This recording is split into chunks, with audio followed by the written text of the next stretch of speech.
It came to light for y'all that this dude wanted me dead way before I came to YouTube. I'm not the type of dude that you can come up on like. Bro, listen. We out here What kind of content? You're not gonna tell me what to do. You can't come up on me. Bro, listen. If you come up on me, I'm gonna knock you the f out. That's what I say. You don't That's do what I say. That's what I say. Bro. That's what I say. No. Gene Deal has found himself in the crosshairs of Diddy's supporters after daring to speak out, but this time, he's not facing the storm alone. Comedian Katt Williams has stepped in with bold support, reigniting the fire around Diddy's name. For years, whispers have claimed that Diddy doesn't handle criticism well, and both Gene and Katt have been on the receiving end of that backlash before. Now, new buzz suggests Gene might be getting singled out once again. The tension keeps rising, and it's clear this story is far from over. What did you do to him first inside the courtroom? Lady.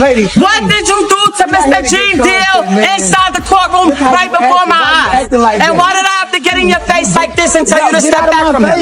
Why did I have to stand in front of Mr. Deal behind me and tell you to back up off of him? Because it was two men handling business. And then what happened? But what happened? That's for me to know. But what did you do?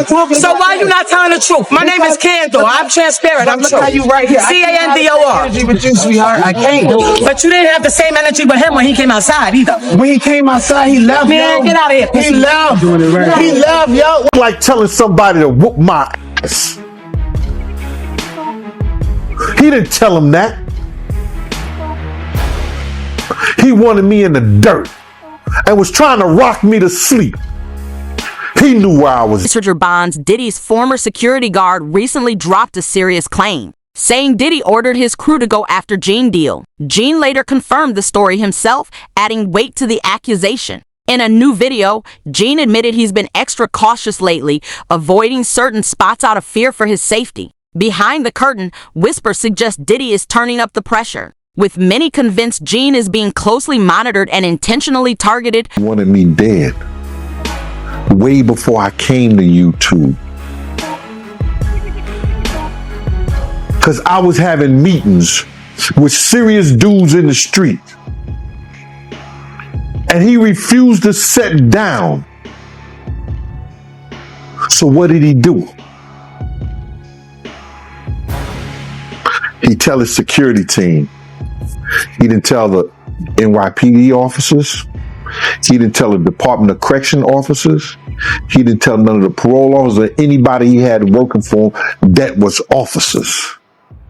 He told street dudes who had did dirt in the street. When y'all see Gene, y'all do him dirty. Y'all beat him up. He ain't tell him to beat me up. What I look like getting beat up? What a grown man look like? Somebody smacking him around, hitting him and all this shit like that. I ain't taking no ass whooping. I ain't took an ass whooping since the doctor spanked me on my fucking ass. I ain't took an ass whooping since my mom and my daddy. When they stopped taking it, I guess I'm got amnesia. I don't know what an ass whooping look like or feel. Surprisingly, the situation seems even darker than it first appeared. Diddy's alleged actions may not just be about Gene, they look more like a calculated display of control and intimidation. Still, Gene isn't backing down. Defiant and fearless, he's standing firm, refusing to be silenced or swayed. No matter how heavy the pressure gets, Gene is determined to keep speaking his truth. I got a booking number, then you do interview. I answer any of your questions. I ain't got no problem of answering anything that you want to know. All you got to do is pay my fee and I'll be there. He said, well, you ain't going to tell me how to get the contact. And as soon as he said that, and he came like he was coming close to me, I took it back to 92. Wu-Tang. Protect your neck. And that's all I'm going to say. I took it back to that. I took it back to 1992 Wu-Tang. Protect your neck. And he know what I'm talking about. Then when I did that, then next thing you know, a girl came, the guard started coming and stuff like that. And he told the guards, yo, watch the camera. He hit me. That's what he said to the guard. So one guard was like this. One guard got in front of me and I moved. He said, yo, Gene, He said, yo, Gene, cause he know me. He said, yo, Gene, you could just knock me down, bro. Just take a couple of days and get up out of here. And so I was leaving. So he ran and got his camera, and then somebody called my name. He called my name like that. I turned around and I just said to him, I said, yo, bro, I'm not that dude that you could just run up on. I'm not that dude that you could say whatever you want to say. I'm a grown man.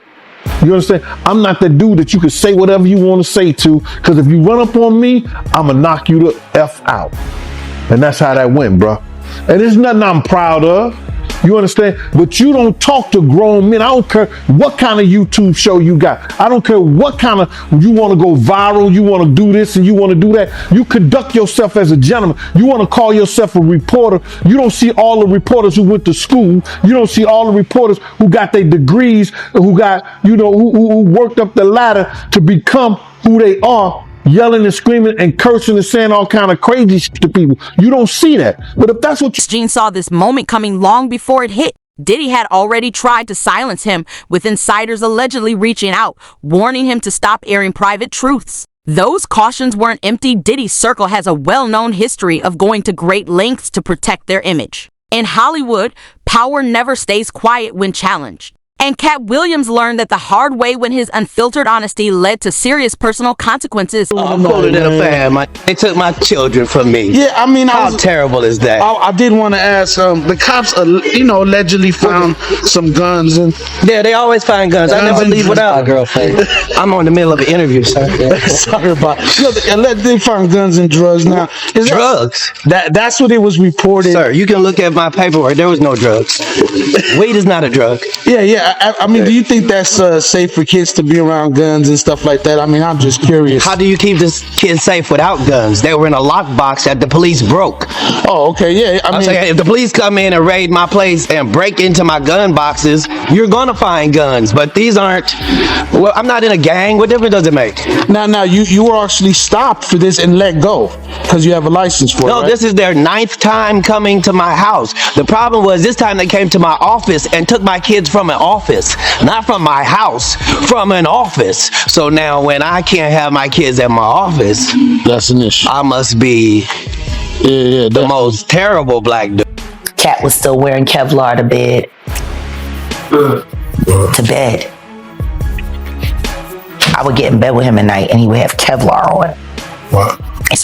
Bonds revealed that Diddy's been targeting Gene since as far back as 2008, long before the FBI ever stepped in. By then, Gene had already gone public with what he'd witnessed, exposing Diddy's behind-the-scenes conduct and the way he operated. That's ultimately what pushed him to walk away. He knew too much, and Diddy saw him as a threat. Ever since, Gene hasn't looked back, continuing to speak out and reveal the truth he's carried for years. Yo, if y'all see Gene, I'm telling y'all, man, somebody better punch him in the face. Somebody better do something to him, man. He out here doing this, that, and we be like, all right. Okay, so when was this? Because was Gene doing interviews at this point? Yeah, we talking like 2008, 2009. Gene was spreading the word. You know, Gene was always bad-mouthing Gene. Wait, hold on. Vlad TV started in 2008, 2009. YouTube was really early. No, he wasn't doing YouTube and stuff. He was going around talking a lot. And we all from Harlem. So he was just talking a lot of shit. And it's a small, Harlem is small. So what was Gene Deal saying during that time? What did you hear? He basically was talking about Puff and woman that was going on with him and Kim. Puff being gay, you know, with him and Usher, shit like that. He was talking the same shit that he's talking now on a major scale, but he was spreading it around Harlem. Okay. So it was basically a thing where, yo, if y'all see that, man, I'm telling y'all better hear he got hands put on him, this, that, and that. Tissa revealed that another content creator covering Diddy's case was confronted by his supporters right outside the courthouse. They allegedly warned her that Diddy would be coming for her next, a clear attempt to intimidate her into silence. What's even more disturbing is that it all unfolded in plain sight of police officers, yet not a single one stepped in to stop it. Hit dog will holler. A hit dog will holler. So listen, let me just tell you something, right? Because this is an interesting point that Lovely T actually point out. All the people with money, power, influences, Diddy's equal. They refuse to come and support this man because they know something was wrong. But there are a million be desperate. Men out here was a travesty. It was an all-out circus. Everybody, including myself, are running to safety. I got a question for you, Tisa Tells, and everyone's going to want to know this.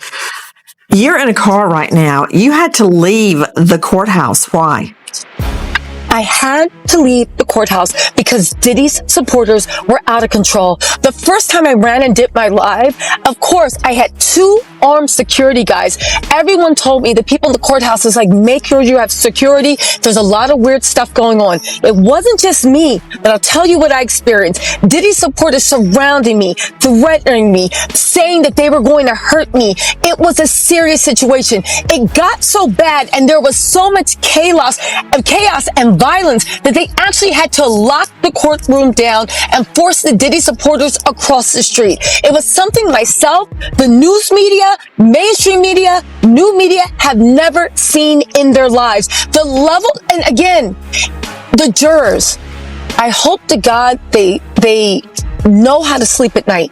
Because again, I'm sure they did their duty. But when all that chaos was happening, as I was being threatened and ushered out by armed security people, I thought, this is what the jury did. They sent a signal that it is okay to use violence. It's okay to drug people up. It's okay to live a life of debauchery. It's okay to do whatever you want.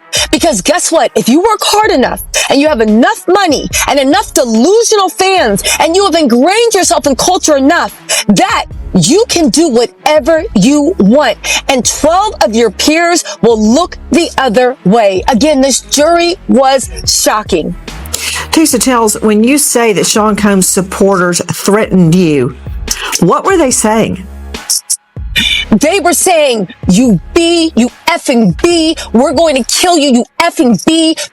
Apparently I work for the feds. You're a plant. You made this all up because of you. Again, Tissa and Gene aren't the only ones feeling the pressure. Last year, Jamie Foxx reportedly suffered a major health scare that some insiders quietly connected to Diddy. When Jamie began speaking out afterward, even more trouble seemed to find him. It's left many wondering if it's really just coincidence that so many people tied to Diddy end up in sudden chaos. Reports even suggest Jamie was injured and needed stitches after an alleged run-in with one of Diddy's associates, yet another unsettling chapter in the growing list of incidents linked to the music mogul. Jamie Foxx was injured during an altercation at a Beverly Hills restaurant. Foxx is speaking out about the incident, which is being investigated by police. It comes just days after the Oscar winner revealed for the first time that a brain bleed caused him to suffer a stroke last year. Here's ABC's Phil Lipoff. Tonight, actor Jamie Foxx is recovering after an altercation at his birthday dinner in Beverly Hills left him needing stitches. Local police received a call about an incident at the high-end Mr. Chow restaurant near Rodeo Drive just after 10 p.m. Friday night. A representative for the actor saying someone from another table threw a glass that hit Foxx in the face. It's unclear whether Foxx was involved in the fight or merely a bystander. No arrests were made, but the investigation remains ongoing. It has already been an eventful month for the Oscar winner. In his recently released Netflix stand-up special, Foxx opened up about the mysterious health crisis that put him in the hospital for several weeks last year. I was fighting for my life, but I'm here in front of you. Foxx telling the audience a doctor gave his family a grim diagnosis. He told my sister some horrible news about her big brother. He said he's having a brain bleed. Has led to a stroke. But now, the actor is proud he beat the odds. I said I couldn't walk, but look at me now. And Lindsay, Foxx appears to be keeping this positive attitude through this latest incident, writing on social media this morning, "The devil is busy, but I'm too blessed to be." Seems that anyone bold enough to expose Diddy's past ends up paying a heavy price. Keefe D, who once tied Diddy to Tupac Shakur's death, reportedly became a target himself while behind bars under suspicious conditions. In his statements, he even identified Diddy as a person of interest, alleging a multi-million-dollar payoff connected to Tupac's murder. The pattern, many now say, has become far too obvious to ignore. On Dwayne Keefe D. Davis, he's charged in the murder of Tupac Shakur. Davis was in court again this morning after a fight with another inmate. Fox 5's Mike Allen walks us through what happened. Dwayne Davis is answering for a jailhouse brawl. Here's what court records show, along with images from surveillance video released by Las Vegas Justice Court. On December 23rd, Davis was being escorted back into his cell when another inmate, Rockland Hamilton, who's also facing a charge, is standing to the right by a sink in this room. Hamilton walked over to Davis and squared up, looking ready to fight. They started throwing punches and grappling, and the officer escorting Davis called for backup, gave verbal commands too. It's big homie CC, a well-known celebrity security guard, claims he's faced multiple health scares since calling out Diddy. In an interview on Piers Morgan Uncensored, he shared that he's received direct threats and believes anyone who challenges Diddy often ends up dealing with mysterious fallout. He even questioned whether Kim Porter's sudden death was really a coincidence, suggesting there's far more happening behind the scenes than the public realizes. Sounds familiar. You know, along this path, I've been poisoned 3 times. My toxicology report showed cyanide, and cyanide metabolizes into pneumonia in your body. So I've had pneumonia on 3 occasions. And these problems didn't start for me until I started to speak out about people like this. It's been a hard time to line up this interview because the last time I was scheduled to be in this interview, randomly our car gets hit from the side by a blacked out vehicle, no license plate. That's happened 3 times this month so far. Really? Somebody didn't want me to do this interview. Yeah, somebody didn't want me to do this interview. I'm somebody where I've had FBI come to my house before and tell me they found a threat against my life. So I'm well versed in this world. But I got round the clock security. One of them was sitting right here with me right now. This is a dangerous game people are playing, and it's a good feeling for me to see the justice system prevail, and some people deserve retribution. You clearly feel that Sean Combs over the years has made people disappear. Right. Well, Pierce, let me ask you a question. From your journalistic perspective, have you ever noticed how in this industry, people untimely meet their demise as soon as somebody else seems like they're having a problem?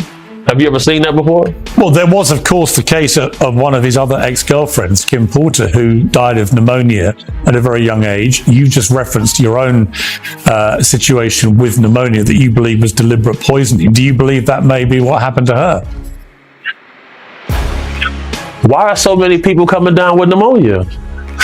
Why is that happening to everybody? What is that about? Where have you ever seen this many cases of pneumonia associated with one situation? So, there were rumors. I'm not saying. Well, I was going to mention on this that there have been rumors circulating online that Diddy may have poisoned Jamie Foxx, which caused his 2023 hospitalization. In his Netflix show, he compared Combs to the devil in revealing his near-death experience after a brain bleed and stroke. He said, "I say this all the time. I saw the tunnel. I didn't see the light. It was hot in that tunnel.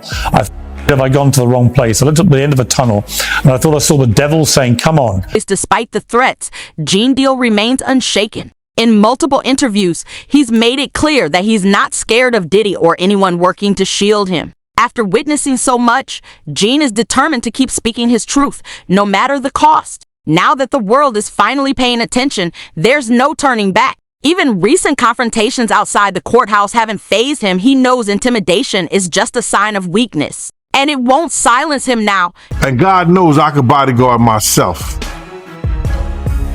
with his blessings. I could bodyguard myself with his blessings, bro. I'm not worried about that. Nothing beats an ambush, and I know that. But I'm not worried about his shit. People just need to talk about something. They want to have something to say, man. Oh, Gene got to be worried, so like that. So, shouldn't I have been worried when he was out here on the street? When he was out here on the street, I should have been worried. Yo, bro, August the 14th, 1999. high-speed chase in Harlem. You understand? I didn't know that he didn't send nobody after me then. Cause niggas do that shit. They'll send somebody at you. I've seen dudes that do shit and they have niggas right there in the same clique and they didn't even know he did it. So how I know those 4 guys, 5 guns to my head wasn't sitting by him. When Roger Bonds come and say later that